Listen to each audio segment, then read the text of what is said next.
Defensa de Rusia, el teniente general Igor Konasenkov, ha informado este viernes que las tropas rusas lograron destruir con armas de alta precisión 4 lanzaderas de misiles HIMARS de fabricación estadounidense y un camión con pertrechos para estos sistemas.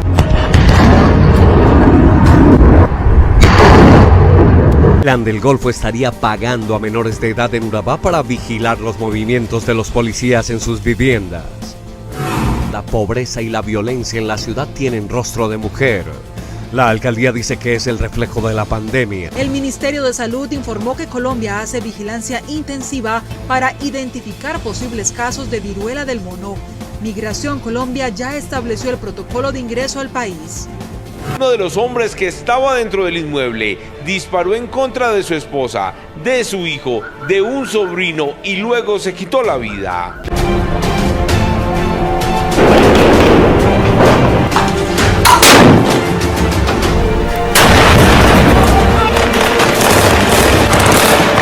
Va a ser el efecto del conflicto entre Ucrania y Rusia. Y este probablemente va a ser un choque adicional al que ya venía materializándose de mayores costos, mayores insumos en el sector agrícola, en el tema energético, con inflaciones más cercanas hacia el 9%. Los temores han aumentado tras el anuncio del pasado miércoles de la Reserva Federal estadounidense de un incremento de 0,75 de punto porcentual a su tasa de interés, la mayor en casi 30 años, para frenar la inflación. El aumento de los precios de la energía y la guerra en Ucrania están incrementando la incertidumbre financiera.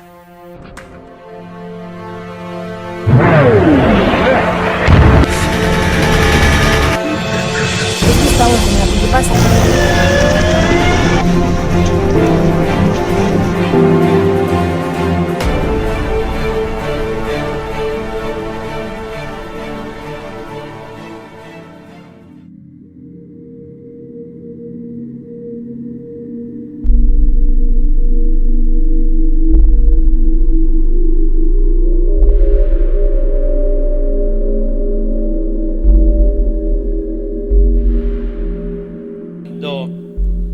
Viene a salvarnos y a hacer o a entregar su vida por nosotros en la cruz. Marcos capítulo 1 versículo 14 dice: después de que Juan fue encarcelado, Jesús vino a Galilea predicando el evangelio del reino de Dios, diciendo: el tiempo se ha cumplido y el reino de Dios se ha acercado. Arrepentíos y creed en el evangelio. ¿Creer en qué? En el evangelio. Así que el Señor en su primer mensaje nos está dando 2 fundamentos. Primero está diciendo hay un cumplimiento del tiempo. Hay muchas cosas que se tienen que cumplir, que han sido declaradas, que han sido profetizadas, que han sido dadas a través de su palabra, a través de su espíritu, para que se cumplan. Así como hay promesas que Dios ha dado a nuestras vidas para que se cumplan. Y yo creo que en esta mañana hay tiempo de cumplimiento de esas promesas de Dios a nuestro favor. ¿Usted lo cree? Bueno, entonces el Señor, frente a este escenario de que el tiempo se ha cumplido y que el reino de Dios se ha acercado, y ante la presencia real del reino de Dios, el Señor hace 2 demandas. Diga conmigo 2 demandas. La primera es arrepentíos. No voy a introducirme mucho allí, pero déjeme dejar este fundamento. Lo que está diciendo el Señor en su primera demanda es: cambia tu manera de pensar. Cambia tu manera de pensar. No puedes continuar la vida en Dios pensando de la misma manera como te formaron, como te enseñaron, como te mostró la cultura, como te estableció los escenarios de la vida. Tienes que cambiar tu manera de pensar. En otras palabras, tienes que hacer un trasplante en tu cerebro. Dígale al que está a su lado: necesitas un trasplante de cerebro para entrar en el reino de Dios. Dígale: para disfrutar el reino de Dios. Así que, ¿por qué es necesario eso? Por eso la gente dice, te lavaron el cerebro. Porque es necesario que Dios te lave el cerebro. Es necesario que Dios te haga un trasplante. Es necesario que Dios te coloque un pensamiento diferente. Porque todo hombre siempre se va a dirigir en dirección de su pensamiento más dominante. La palabra de Dios debe provocar cambios en nuestra vida. Llegar al reino de Dios debe provocar transformación en nuestra manera de pensar. Es por eso que el primer cambio que Dios hace en ti y en mí son en nuestros pensamientos, en nuestra manera de pensar, porque si cambia nuestra manera de pensar, va a cambiar nuestra manera de vivir. ¿Cuántos dicen amén? Por eso la mayor batalla que tú y yo libramos es en nuestros pensamientos, en la línea de tus argumentos. Allí es donde se vive la mayor batalla que puedas tú experimentar en tu vida. Por eso cuando viene la palabra de Dios, ella está buscando revolucionar tu manera de pensar. Ella está buscando transformar aquella manera de pensar, porque si cambia esa manera de pensar, va a cambiar tu manera de vivir. Aleluya. Pero la segunda demanda que el Señor está diciendo, y es donde quiero centrarme, y creer en el Evangelio. Creer en el Evangelio. Ojo con eso, porque si usted analiza esta segunda demanda, lo primero que quiero dejar en usted en esta mañana es la pregunta: ¿qué puede ser más importante que la fe? ¿Qué puede ser más importante que la fe? Es la primera pregunta que quiero dejar, el primer punto que quiero compartir con usted en esta mañana. Si nosotros analizamos esta segunda demanda del Señor Jesús, nos revela que hay algo más importante que la fe. Hay algo más importante que la fe. Y es el objeto mismo de la fe. Quiero que retenga usted eso. Es decir, ¿en quién está puesta nuestra fe? El objeto de nuestra fe lo declara el Señor Jesús. Y el objeto de nuestra fe, está diciendo el Señor, cree en el Evangelio. Es lo que está diciendo. No está diciendo cree en el pastor, ni en la esposa, ni en el esposo, ni en el hijo, ni en el vecino, ni en el presidente. Cree en el Evangelio. Y el Evangelio, déjeme decirle que es una persona. Es Cristo. Así que el Evangelio no es una religión. El Evangelio es una persona. Es Cristo, el Hijo de Dios, el Verbo encarnado, el que vino a morir para que nuestros pecados no destruyeran la vida nuestra, para que fuese Él levantado al tercer día y darnos a nosotros la victoria de una vida abundante en el nombre de Jesús. Así es la eficacia de la fe. Así es el poder de la fe. No depende de nosotros, sino del objeto de nuestra fe. Y el objeto de nuestra fe, lo que nos reúne aquí en esta casa, es Cristo. Dije que es Cristo. Te lo repito, es Cristo. Es Dios mismo. Es el soberano. Es el eterno. Es el poderoso. Es el Rey de Reyes. Lo segundo que dejo en su corazón y en su mente: la fe es un don de Dios. Diga conmigo, la fe es un don de Dios. Así que la fe en Dios, la fe en Cristo, la fe o la verdadera fe no es una cualidad innata de nosotros, sino que la fe en Cristo nos ha sido dada, nos ha sido entregada. Pero para que esta fe se manifieste en nosotros, usted y yo debemos hacer algo. Permítame dejar el fundamento de lo que estoy tratando de compartir. Efesios capítulo 2, versículo 8. Porque por gracia sois salvos por medio de la fe. Y esto no de vosotros, pues es don de Dios.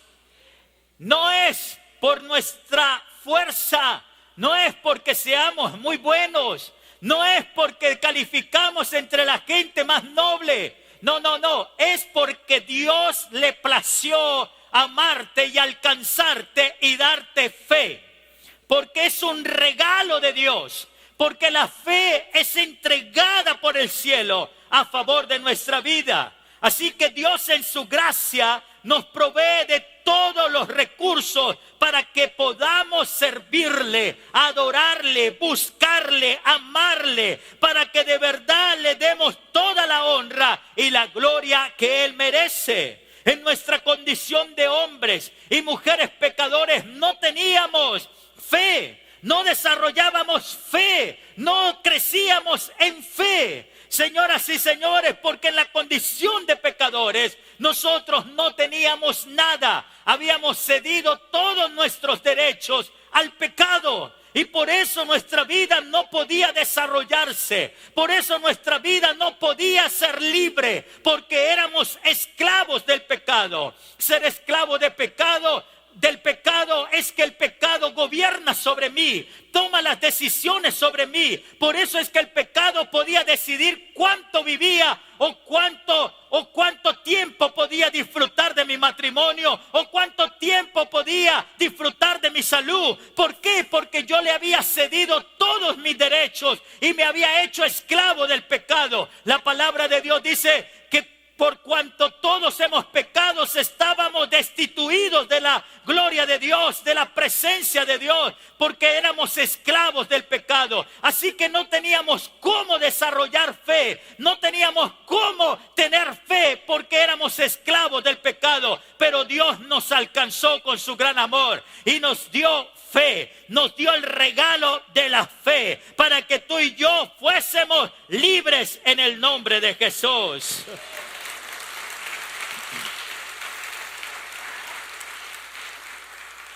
¿Por qué quiero hablar y dar este fundamento? Primero, que Cristo es el Evangelio. Segundo, que no es por tu fuerza, ni porque eres importante, o porque tengas cursos, o porque seas valiente, que Dios depositó fe en ti para salvarte. Sino porque Él te ama con amor eterno. Por eso la pregunta del apóstol Pablo a los corintios, quienes estaban orgullosos de su fe. Los corintios estaban orgullosos, decían, no, nosotros sí somos de fe. Oh, nosotros sí hacemos milagros. Nosotros sí vemos la manifestación de Dios. Mire lo que dice la primera carta a los Corintios, capítulo 4, versículo 7. Porque, ¿quién te distingue? ¿O qué tienes que no hayas recibido? Es la confrontación del Señor a la iglesia en Corintios. Y si lo recibiste, ¿por qué te glorías como si no lo hubieras recibido? Usted y yo no teníamos nada. Éramos esclavos del pecado. Pero Dios nos lo dio todo. No podemos nosotros llenarnos de vanagloria y pensar, es que yo sí, es que yo soy un buen hijo, es que yo soy una buena persona, es que a mí Dios sí me habla. Si Dios le habla, gloria a Dios, pero usted no era nadie. No se le olvide de dónde Dios lo tomó. Uy, pero es que Dios sí lo usa a él y hace milagros. Uy, mire, extiende los pies. Uy, mire, el ciego que llegó pudo ver. Y Dios es el que puso en él ese poder. Porque es que a veces vanagloriamos a la gente. Ay, no, él sí. Y si hace bastantes milagros, todos quieren invitarlo a almorzar. Pero si viene el hermanito que está necesitado, Ah, no, él no. ¿Usted hace milagros, hermanito? No. Ah, bueno, entonces no. Después miro a ver cómo lo llevo a almorzar. ¿Por qué? El Señor está confrontando, está diciendo, ¿usted qué? Usted lo recibió todo. Usted no tenía nada. Si Dios te usa hablando en lenguas, es porque Dios decidió usarte. Si Dios te usa haciendo un milagro, es porque Dios decidió usarte. Si tú eres utilizado para dar un consejo de sabiduría, es porque Dios decidió usarte. Por eso toda la gloria, toda la honra, toda la alabanza, toda la exaltación es para nuestro Dios, es para nuestro Rey, es para nuestro Señor, es para el que vive y reina por los siglos de los siglos. Todo lo recibimos del Señor por gracia. Ni aún nuestra fe es una virtud propia que podamos ofrecer a Dios. Así que esto nos lleva a preguntarnos, ¿qué hacemos para recibir el don de la fe? ¿Qué podemos hacer? Como es un don, como es un regalo de parte de Dios para nuestra vida, entonces algunos pueden razonar, bueno, yo me voy a quedar aquí sentado esperando que Dios me dé el don. Ay, Dios, mándame el don, que lo necesito. No tenemos que sentarnos a esperar el don de la fe sin hacer nada. Primero porque el Señor está diciendo algo. Está diciendo creer. ¿Qué está diciendo? Creer. Así que, además el Señor nos ha provisto de todos los elementos, de todos los medios para producir o encender en nosotros el fuego de la fe. Mire lo que dice Romanos capítulo 10, versículo 17. Así que la fe es por el oír, y el oír la palabra de Dios. Así que ¿cómo recibimos la fe? La fe la recibimos cuando oímos la palabra de Dios. Cuando usted viene a la casa de Dios y usted escucha la palabra de Dios, usted está siendo improntado y está siendo bendecido por Dios con fe. ¿Cuántos dicen amén? Cuando usted hace el devocional familiar, cuando usted va al grupo de conexión y escucha la palabra de Dios, usted está siendo improntado por Dios para tener fe. Pero escúcheme, yo quiero poner esta palabra en su mente y en su corazón. No solo cuando oímos la palabra de Dios, sino cuando nos exponemos a la palabra de Dios. ¿Sabe lo que significa exponerse a la palabra? Es que yo no voy a Dios a leer su palabra, a escuchar su palabra, a la reunión, al culto, al grupo, al devocional. Yo no voy con una actitud solamente de pasar un tiempo, de tener una información. Yo voy para que Dios transforme mi vida. Yo voy para que Dios haga un trabajo en mí. Yo voy con un corazón abierto. Yo voy transparente. Señor, vengo aquí porque te necesito. Tengo hambre, siento morir. Estoy deprimido, estoy angustiado. He pecado, he fallado. Vengo a que me ayudes. ¡Aló! Exponte a la palabra de Dios. Deja que el Señor llene tu mente de su palabra, porque es allí donde el Espíritu Santo actúa en nosotros para darnos la fe, para que seas renovado, para que seas transformado, para que seas fortalecido, para mantener viva tu fe. Por esta razón, el llamado constante del Señor es para que oigamos su voz. Mire lo que dice Jeremías capítulo 11. Versículo 7. Porque solemnemente protesté a vosotros, padres, el día que les hice subir de la tierra de Egipto, amonestándoles desde temprano y sin cesar hasta el día de hoy, diciendo, oíd mi voz. El Señor está haciendo una confrontación y está diciéndole al pueblo desde temprano, les he estado diciendo, Oigan mi voz, oigan mi voz, oigan mi voz. Usted puede oír todo lo que el mundo declara. Usted puede oír a los científicos, a los economistas, a los periodistas. Pero Dios te dice en esta mañana, oye mi voz, oye mi voz. Usted puede oír a los de la farándula, usted puede oír a los periodistas, pero Dios te dice en esta mañana, oye mi voz, oye mi voz, oye mi voz. Y dice el Señor que su reclamo es insistente desde temprano, diciéndonos, oye mi voz, oye mi voz, oye mi voz. No quieres perderte en la vida, oye mi voz. No quieres fracasar, oye mi voz. No quieres que se derrumbe tu familia, oye mi voz. No quieres que esa enfermedad gobierne tu cuerpo, oye mi voz. No quieres caer en la ruina, oye mi voz. Pero a pesar de la insistencia de Dios en llamar a su pueblo, mire lo que pasó. Jeremías 7:13. Ahora, pues, por cuanto vosotros habéis hecho todas estas obras, dice Jehová, y aunque os hablé desde temprano y sin cesar, no oísteis. Y os llamé y no respondisteis. Qué cosa tan tremenda. No oyeron. Les dije, les advertí, les enseñé, les llamé y no quisieron responder. ¿Cuántas veces nuestra vida está así? Y nos volvemos tercos. Y Dios insiste y toca y nos dice, hijo, oye mi voz, levántate. Quiero orar, quiero hablar contigo.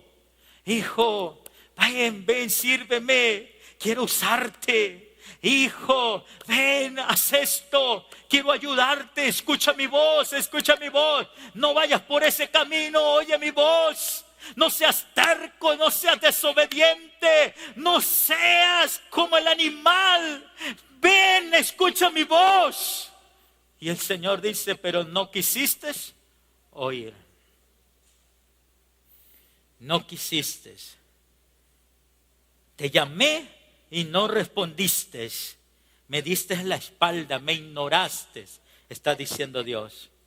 Señoras y señores, la fe es un don de Dios, pero Dios lo da a quienes escuchan su voz. Dígale al que está a su lado, Dios da fe a quienes escuchan la voz de Él. Aleluya. A quienes le buscan con insistencia. A quienes tienen una disciplina de comunión con Dios, con las herramientas que Él le ha dado. A la gente que ve su palabra, a la gente que ora, a la gente que sirve, a la gente que hace su voluntad, a la gente que vive en la comunión con los hermanos.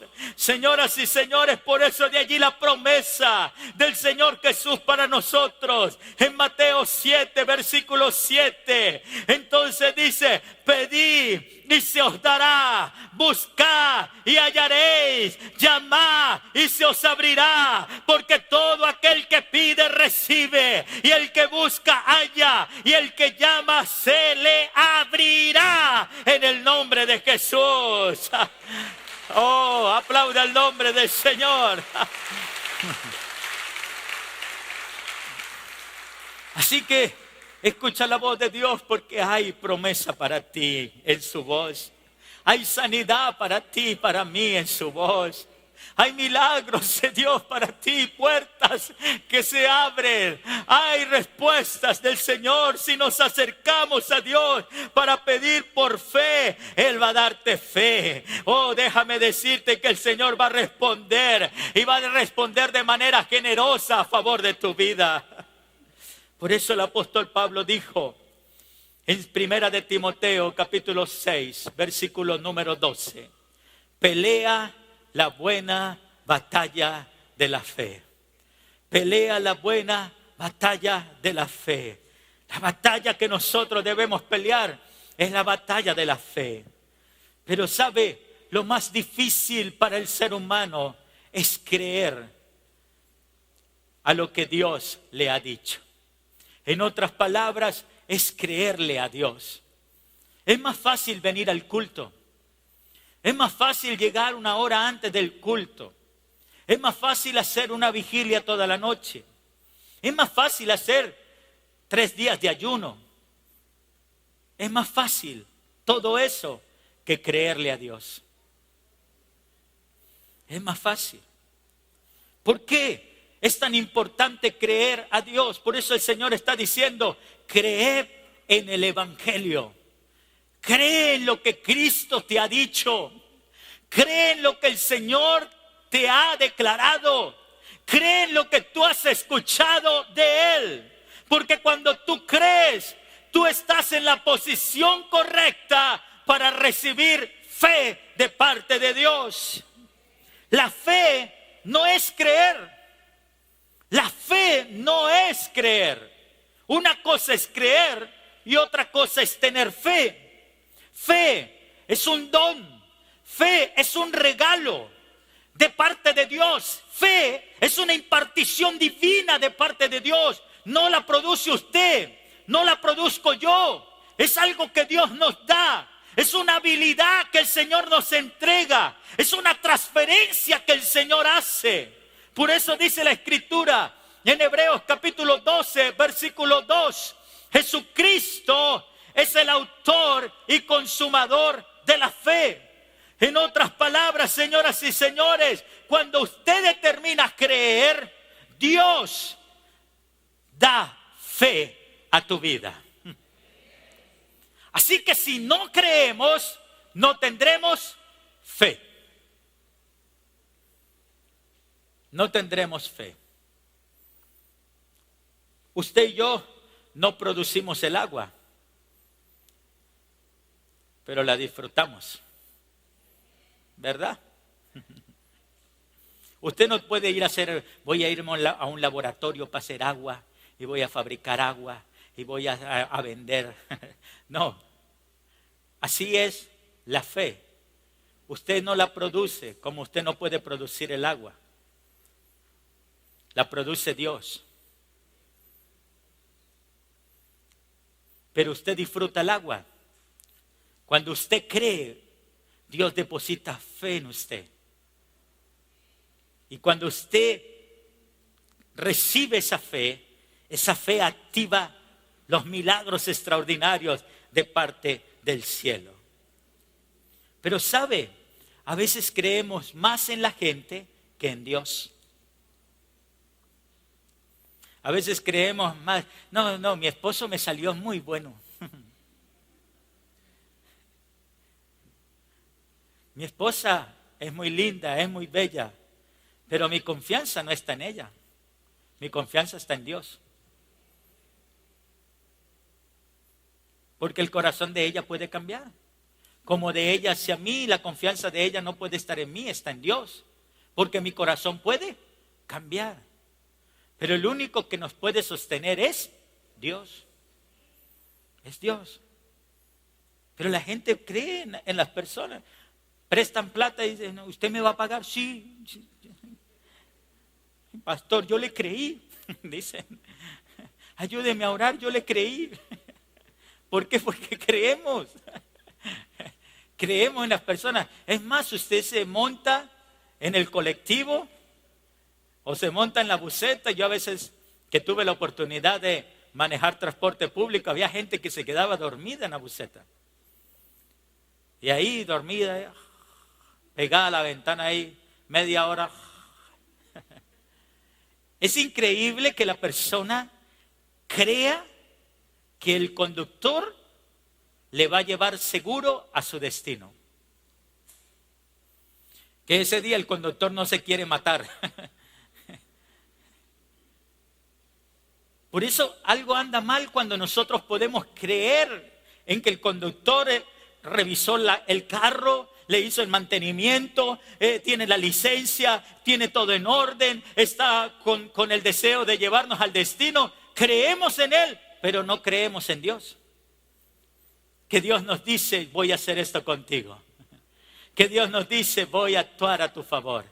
Que Dios nos dice, voy a abrir esta puerta. Que Dios nos dice, voy a bendecir tu vida. Que Dios nos dice, voy a obrar a favor de tu matrimonio. Voy a restaurar tu casa. Voy a bendecir tus hijos. Voy a levantar de ti una generación poderosa sobre la tierra. Señoras y señores, debemos creer, porque al que cree, todo le es posible.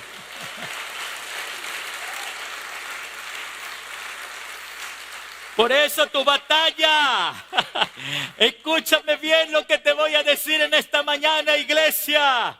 Tu batalla no es cómo pagar las cuotas del carro que compraste. Tu batalla no es cómo vas a pagar la casa que adquiriste. Tu verdadera batalla es creerle a Dios. Si va a aplaudir, hágalo con fuerza. Pelea la buena batalla de la fe. Porque en el caminar de la vida muchas veces pensamos que Dios se olvidó de nosotros. Porque no vemos su respuesta, no vemos su milagro, no vemos su intervención. Pero debes recordar que Noé tardó 120 años construyendo el arca. Que David peleó por 17 años para alcanzar su reino. Que Tamar sufrió 2 viudeces antes de dar a luz su generación. Así que no confundas tiempo de espera con ausencia de Dios. Solamente mantente en el camino creyendo que lo que Dios dijo, Él lo hará.